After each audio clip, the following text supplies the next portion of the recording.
entrou em conflito porque ele pensava: será que este é o Messias? Enquanto que os outros, de pronto, descartavam a ideia, Nicodemos ponderou e pensou: será?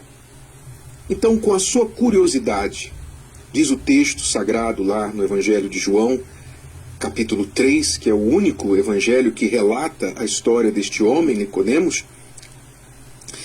o seguinte: havia entre os fariseus um homem chamado Nicodemos, príncipe dos judeus, quer dizer, ele era um dos principais.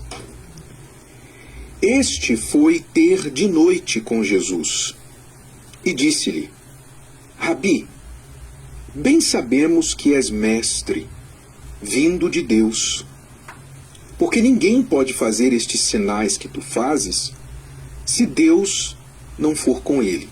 Então, Nicodemos, vendo os sinais que Jesus fazia, ouvindo falar dos milagres que ele estava realizando, aquilo lhe chamou a atenção. E ele começou a pensar, a razoar dentro de si mesmo: não é possível. Não é possível que uma pessoa que não seja de Deus faça o que ele faz. Então, os sinais que Jesus fazia atraíram a atenção de Nicodemos. E ele já chegou afirmando as suas conclusões para Jesus. Mas Jesus não dá continuidade ao assunto.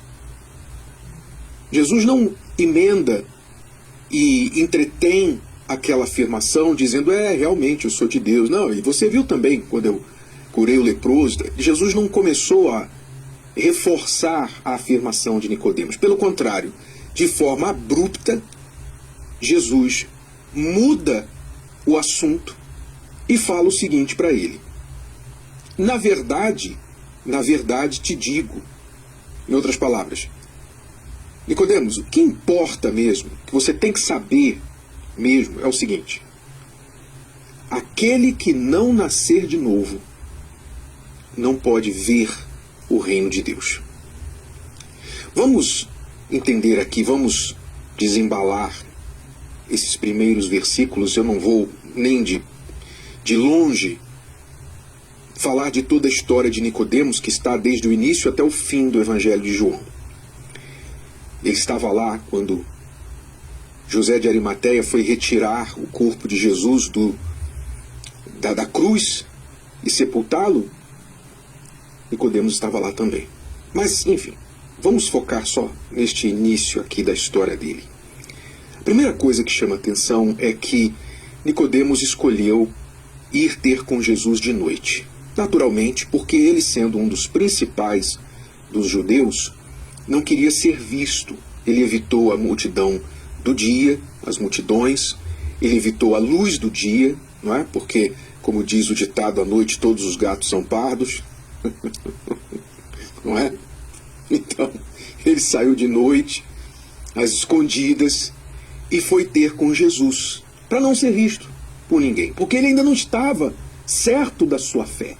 Ele admirava Jesus, mas não estava certo da sua fé ainda, não podia afirmar, assumir a sua fé. E isso nos faz lembrar, nos faz pensar em pessoas do tipo Nicodemos. Muitas delas estão nos ouvindo agora. Talvez você que nos ouve, que nos assiste agora, você é uma pessoa tipo Nicodemos. Que tipo de pessoa? Por exemplo, você gosta de ouvir falar de Jesus. Você gosta das mensagens bíblicas.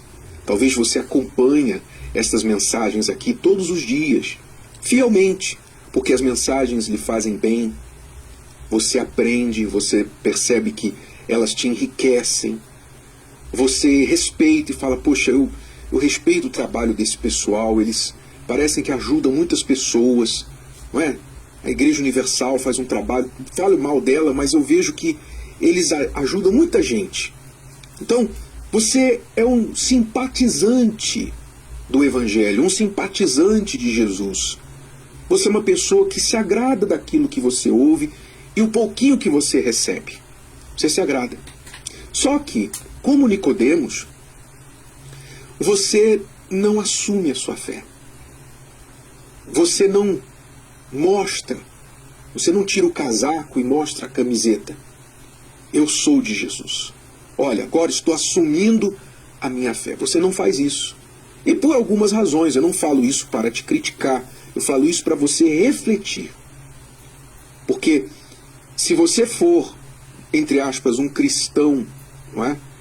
Ou um pretendente a cristão como Nicodemos, você vai ficar de fora. Porque Deus não aceita aqueles que simpatizam com a fé. Deus não aceita os simpatizantes com a fé. Ou é ou não é. Ou você crê, ou você não crê. Ou sim ou não. Não existe simpatizante do reino de Deus para entrar no céu. Não é? Você tem que assumir a sua fé. Ou você crê ou você não crê. Então eu falo não para te criticar, mas para você refletir. Porque talvez você tenha seguido Jesus à distância. Talvez você ouve essas mensagens secretamente com fone de ouvido, não é?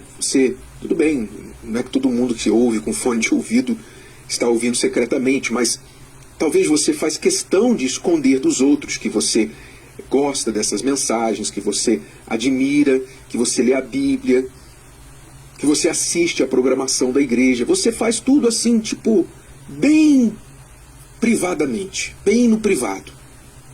Porque você teme a repercussão que isso pode ter no seu meio familiar, entre os seus amigos.